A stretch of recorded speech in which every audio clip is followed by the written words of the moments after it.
It's an Uber. It's. Can you drive away? I need to call the police. I Yeah. can't. Get out of the car! Dude, get back. Get out! You're driving on the wrong lane! It's a one-way. Didn't see that. What's wrong with you?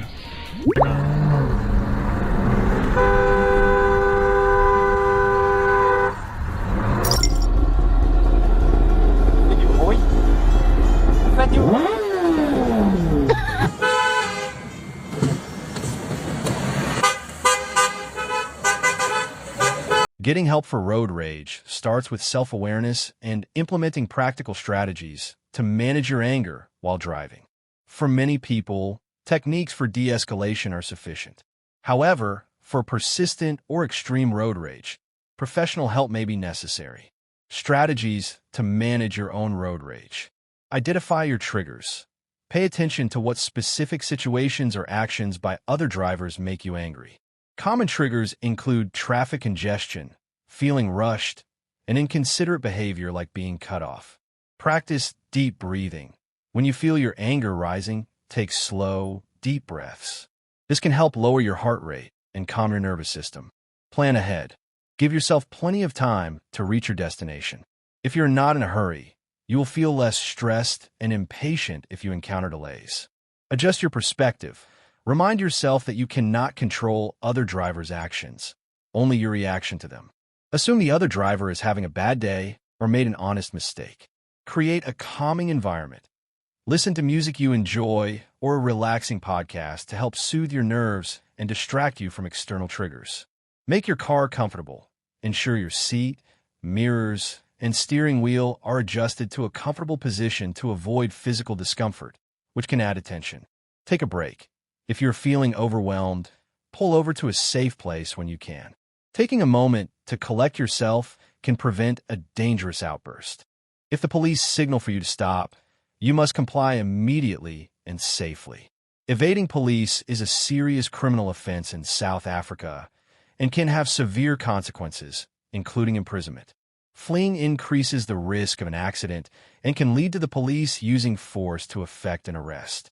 If a marked police car is chasing you, stop in a safe, visible area. Turn on your hazard lights and pull over to the side of the road. Choose a well-lit and populated area, especially if you feel unsafe or are being pursued at night. Turn off the engine. Place the keys on the dashboard or drop them onto the floor to show you're not a threat. Keep your hands visible. Place your hands on the steering wheel where the officer can see them. Remain in the vehicle. Do not exit the car unless instructed to do so. This is for both your safety and the officer's. Cooperate with the officer. Be polite and respectful. You are required to provide your name, address, and driver's license upon request. Avoid arguing with the officer at the roadside. Do not resist.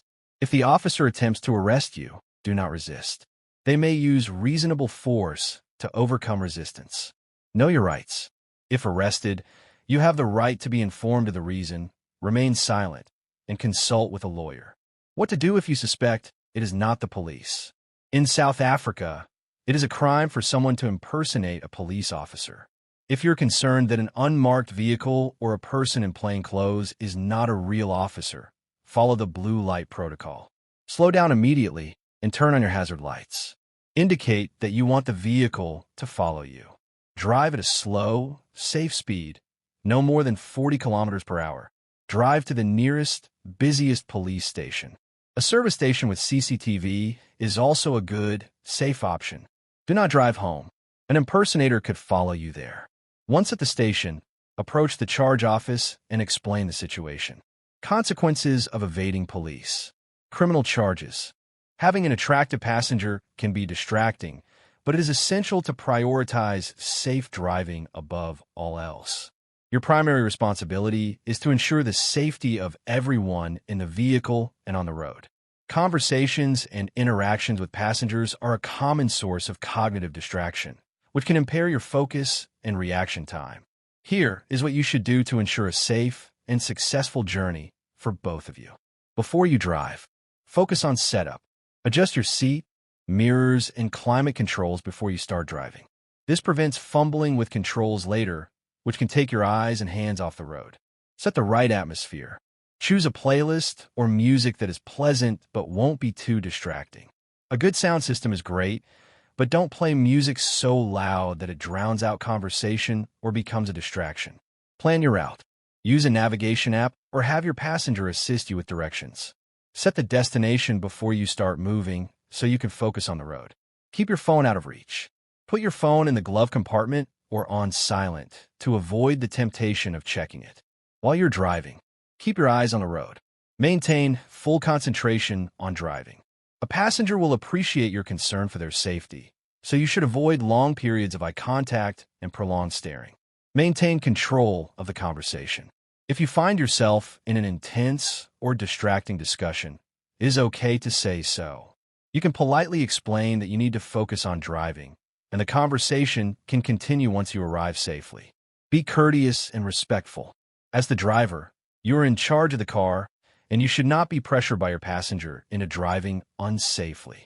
A good passenger will also be a supportive co-pilot and not add to the distractions.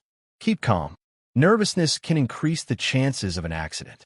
If you feel overwhelmed, take deep breaths and remind yourself that you are confident.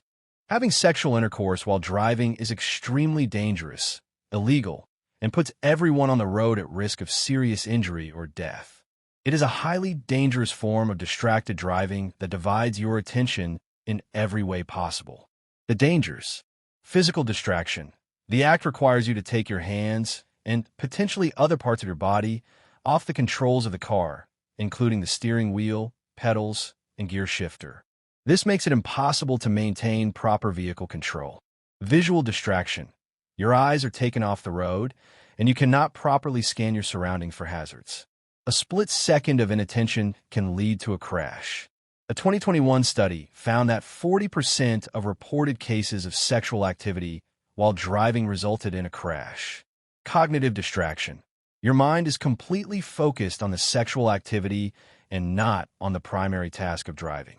Even having a stressful conversation is considered a cognitive distraction. Sexual intercourse is far more consuming. Increased risk. The danger extends beyond the driver and passenger. In the same study, 16% of incidents involve hitting another vehicle and 3% involve hitting a pedestrian or cyclist. Increased speeding and lane departures.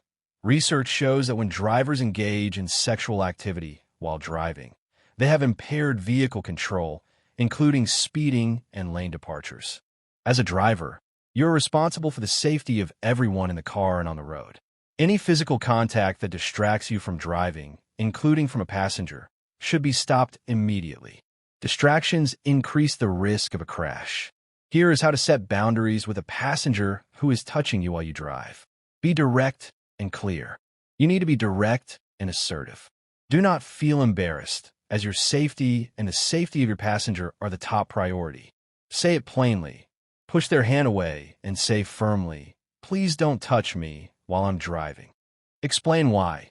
You can also add a brief, non-emotional explanation. Say something like, "I need to focus on the road," or "It's a distraction and it's not safe." Do not make a joke. Keep your tone serious. If you joke about it, they may not take you seriously and could repeat the behavior. Manage the conversation. Sometimes, a passenger may not understand how distracting their behavior is. In this case, you could take a more subtle approach. Be a broken record. If the person continues, repeat your request calmly but firmly. For example, "I've asked you not to touch me while I'm driving. My job is to get us there safely." Save big conversations for later. If the conversation is becoming emotionally charged, tell your passenger you'd like to continue the discussion when you've reached your destination. Plan ahead. Before you even get on the road, you can set clear rules, especially for longer journeys. Establish expectations. Before you begin the journey, let your passenger know what behavior you expect in the car. For instance, "I really appreciate your company, but I need to focus completely when I'm driving." That means I need to concentrate on the road. Manage the environment. Put your phone away and choose music that will not distract you. A relaxed driving environment can help you stay calm and focused. If necessary, pull over. Driving can be stressful, especially when encountering reckless, negligent, or inconsiderate drivers. While you can't control their behavior, you can control your own actions to protect yourself. The key is to practice defensive driving, stay calm, and avoid engaging with aggressive drivers. Types of idiotic driving behavior. Aggressive driving, speeding, weaving through traffic, tailgating, blocking other cars, and running red lights. Distracted driving, using a phone, eating, grooming, or adjusting the radio. Texting while driving is particularly dangerous and is a leading cause of accidents. Impaired driving, operating a vehicle under the influence of drugs or alcohol, which severely impacts judgment and reaction time. Inconsiderate habits, failing to signal lane changes, not yielding the right-of-way, or driving too slowly in a passing lane. How to deal with bad drivers. Stay calm. Take deep breaths and avoid personalizing the situation. The other driver is likely not thinking about their impact on you. Don't engage. Do not make eye contact, gesture, or shout at another driver. This will only escalate the situation and can increase the risk of a road rage incident. Create space. Give aggressive or erratic drivers plenty of room. Change lanes, or, if necessary, pull over to let them pass. Assume the other driver will make a mistake. Defensive driving means anticipating that other people on the road will do something wrong.